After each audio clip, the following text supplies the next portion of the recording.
Danes pa se želim dotakniti teme, zakaj je v bistvu pomembno, da vsak dan delaš na razvoju svojega posla.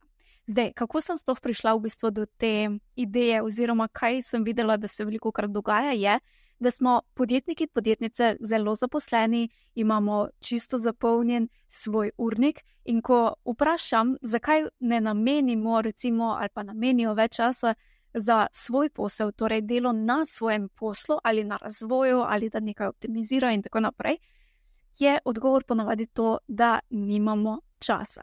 In kaj se čez čas potem zgodi, da v bistvu čas ne pade iz neba in v bistvu potem se vedno najde kakšna druga, rečemo temu v narekovajih, bolj pomembna aktivnost ali pa bolj nujna aktivnost in nikakor ni potem tega časa, da bi delali na svojem poslu, na razvoju in tako naprej. In kaj se potem zgodi?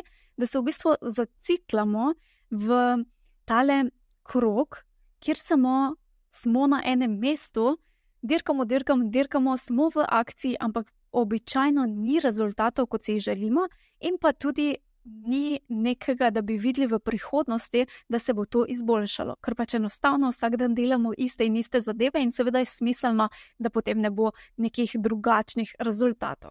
In to lahko tudi pomeni, da potem čez čas, če že ne zelo hitro, prideš do točke, ko ni več možno rasti ali pa da začneš celo tvoj brand oziroma posel stagnirati. Da prideš do enega takšnega steklenega stropa, ko več ne moreš naprej. Primer, če delaš recimo z strankami izključno 1-na-1, prideš enkrat do točke, kjer več ne moreš kot toliko in toliko strank uspešno jim služiti. In prideš potem v bistvu res do enega stropa, ko imaš samo maksimalno lahko število strank. In seveda, potem bo kdo mogoče rekel, da ok, lahko pa povišaš ceno. Seveda, lahko povišaš ceno, ampak seveda tudi to ne gre v neomejeno. Tako da na neki točki prideš do stagnacije.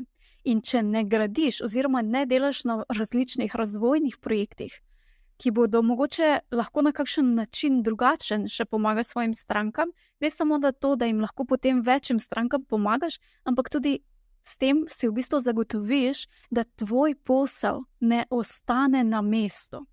Zato je tako zelo pomembno, da vsak dan res vzameš si čas in delaš na svojem poslu.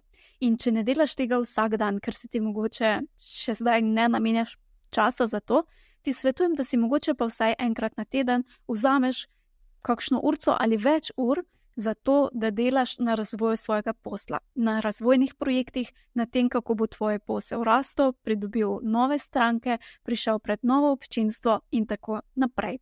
Evo, me pa zanima, bom vesela feedbacka, lahko mi pišeš na družabnih mrežjih, kako se ti zdi oziroma na kateri fazi si, koliko časa mogoče na dan ali pa na teden nameniš za razvoj in pa rast svojega posla ti trenutno.